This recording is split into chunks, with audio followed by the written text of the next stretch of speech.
अंतरिक्ष की दुनिया में भारत फिर से एक बार इतिहास का सर्जन करने जा रहा है। कल यानी शुक्रवार को 14 जुलाई 2023 को दोपहर 2:30 बजे चंद्रयान 3 का लॉन्चिंग किया जाएगा। यह लॉन्चिंग श्रीहरिकोटा से सतीश धवन अंतरिक्ष स्टेशन से होने वाला है। इससे पहले की बात करें तो इससे पहले चंद्रयान 1 और चंद्रयान 2 को भी लॉन्च किया गया था, जिसमें से चंद्रयान 1 जो है वो 22 अक्टूबर 2008 को और चंद्रयान 2 जो है उसको 22 जुलाई 2019 को लॉन्च किया गया था। यह कुछ इसरो की वेबसाइट से लिए गए पिक्चर है, आप देख सकते हैं। ये चंद्रयान 3 की जो फोटो गैलरी है वहाँ से मैंने लिए हुए हैं। चंद्रयान 3 जो है वो 3 भागों में बनाया गया है। उसमें से पहला जो भाग है वो है लैंडर, दूसरा है रोवर और तीसरा है प्रोपल्शन मॉड्यूलर। ये प्रोपल्शन मॉड्यूलर जो है उसको प्रणोदन मॉड्यूलर भी बोलते हैं। अभी हम देखने वाले ये चंद्रयान 3 जो यान है उसमें किसके कितना वजन रखा हुआ है। चंद्रयान 3 का कुल वजन जो है वो है 3900 किलोग्राम। रोवर का जो वजन है वो है 26 किलोग्राम, जबकि प्रोपल्शन मॉड्यूलर जो है उसका वेट वजन जो है वो है 2148 किलोग्राम। ये प्रणोदन मॉड्यूलर जो है उसका कार्य देखने वाले हैं। हर जो रोवर है उसका भी हम कार्य देखेंगे कि इन लोगों का काम क्या है।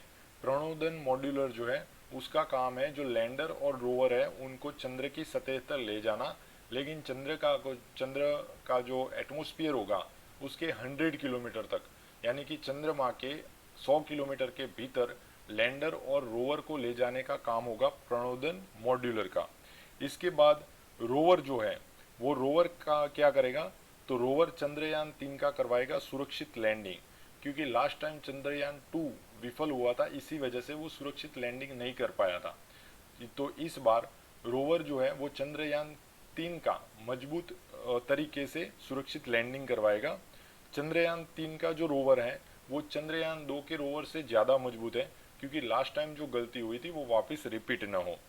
इनकी बिजली उत्पादन क्षमता के बारे में देख लिए तो प्रोपल्शन मॉड्यूलर जो है वो 758 वॉट बिजली को, लैंडर मॉड्यूलर जो है वो 738 वॉट बिजली को और रोवर जो है वो 50 वॉट बिजली का उत्पादन करेगी, जिससे हमें पता चलेगा कि ये चंद्रयान 2 से ज़्यादा मजबूत है।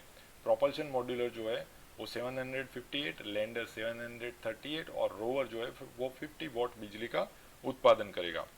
लैंडर के बारे में बात करें तो लैंडर एक प्रकार का वाहक होता है जिसके अंदर रोवर होता है। जो लैंडर है वो लैंडिंग करवाएगा और जो लैंडर है उसके अंदर ही रोवर रहेगा। ध्यान रखिएगा, लैंडर क्या है, लैंडर एक प्रकार का वाहक होता है जिसके अंदर एक रोवर होता है। यह सतह पर रोवर की लैंडिंग करवाता है। लैंडर का काम सबसे ज़्यादा इंपॉर्टेंट है क्योंकि वो चंद्रयान 3 को सफलतापूर्वक लैंडिंग करवाएगा। रोवर के बारे में जाने तो रोवर का काम क्या है, तो ये जो भी ग्रह पर उतरेगा, अभी जो चंद्र पर रोवर उतरेगा वो चंद्र की सतह की परिक्रमा करेगा और सतह का ऑब्जर्वेशन करता जाएगा और उसकी इंफॉर्मेशन जो है वो ऑर्बिटर को भेजता जाएगा। रोवर जो है एक वाहन या रोबोट है जो किसी ग्रह सतह पर परिक्रमा करता है और वहाँ की जानकारी ऑर्बिटर को भेजता है। ऑर्बिटर का काम क्या है, तो ऑर्बिटर वो जो है वो रोवर से जो मैसेज मिला वो ऑर्बिटर खुद एक्सेप्ट करेगा और वो वापस पृथ्वी पर भेजेगा। जिस ग्रह पर रोवर उतरता है उस ग्रह की परिक्रमा ये ऑर्बिटर करता रहता है। ऑर्बिटर का काम ध्यान याद रखिएगा कि रोवर जिस सतह पर उतरेगा, जिस ग्रह पर उतरेगा उसके आसपास, उस ग्रह के आसपास परिक्रमा करना है। जैसे कि अभी चंद्रयान 3 की बात कर रहे हैं तो जो रोवर है वो चंद्र पर उतरेगा और ऑर्बिटर जो है वो चंद्र के आसपास परिक्रमा करता रहेगा। जिस ग्रह पर रोवर उतरा है उस ग्रह की परिक्रमा करता है। रोवर जो जानकारी, जो सतह की जानकारी है, जो जमीन की जानकारी है, जहां पर रोवर उतरा है उस जमीन की जानकारी वो ऑर्बिटर को भेजेगा। और ऑर्बिटर का काम क्या है, तो ऑर्बिटर यह जो सूचना रोवर के माध्यम से मिली हुई है वह पृथ्वी तक, वैज्ञानिकों तक पहुंचाने का काम करेगा। चंद्रयान 3 के चरणों की बात करें तो इसमें 6 पेलोड होंगे। पेलोड का मतलब क्या होता है, पेलोड एक सिस्टम होता है जिसे डेटा ट्रांसमिशन होता है। रोवर जमीन की जो इंफॉर्मेशन है वो ऑर्बिटर को भेजेगा और ऑर्बिटर वो मैसेज भेजेगा पृथ्वी तक। तो इसके लिए ट्रांसमिशन चाहिए, तो जिसे हम कहेंगे पेलोड। तो लैंडर जो होता है वो लैंडर में 4 पेलोड रहेंगे जबकि रोवर में 2 पेलोड रहेंगे। इसके अलावा हमने बात की प्रोपल्शन मॉड्यूलर की। तो प्रोपल्शन मॉड्यूलर जो है उसमें भी एक पेलोड रहेगा जो स्पेक्ट्रोपोलरिमेट्री करेगा, मतलब पृथ्वी के आसपास जो स्पेक्ट्रम है, जो स्पेक्ट्रल है, उसका पूरा ऑब्जर्वेशन करेगा। पृथ्वी के बाहर चंद्रमा से रहकर पृथ्वी का पूरा ऑब्जर्वेशन करता रहेगा और उसका अध्ययन करके उसकी जो इन्फॉर्मेशन है वो पृथ्वी तक पहुंचाता रहेगा। अगर इनकी नामकरण की बात करें तो जैसे चंद्रयान 2 जब विफल हुआ उस टाइम जो नाम रखे थे वही नाम रखे जाएंगे। आपको याद रहने चाहिए कि लैंडर का जो नाम है वो विक्रम रहेगा और जो रोवर है उसका नाम प्रज्ञान रखा जाएगा। ये विक्रम जो नाम है वो अपने भारतीय अंतरिक्ष वैज्ञानिक जो डॉक्टर विक्रम साराभाई थे उनके नाम पर लैंडर का नाम जो है वो विक्रम रखा गया है।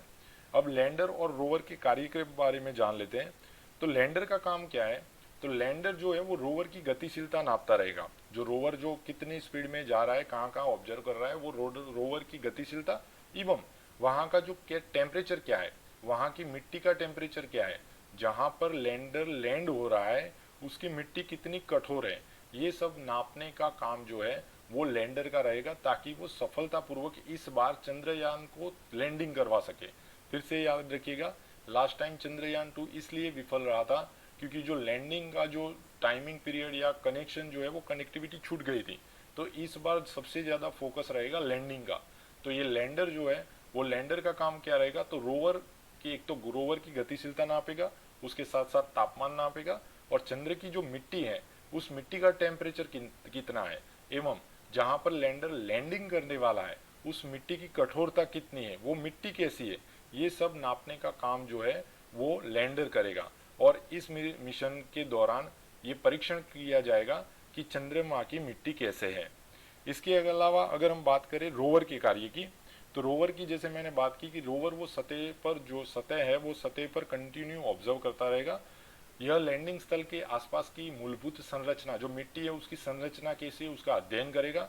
एक अल्फा कण एक्सरे स्पेक्ट्रोमीटर और एक लेजर ब्रेकडाउन स्पेक्ट्रोस्कोप वो साथ ले जाएगा और ये पूरा ऑब्जर्व करके वो सारी इंफॉर्मेशन है वो ऑर्बिटर के माध्यम से पृथ्वी तक पहुंचाएगा।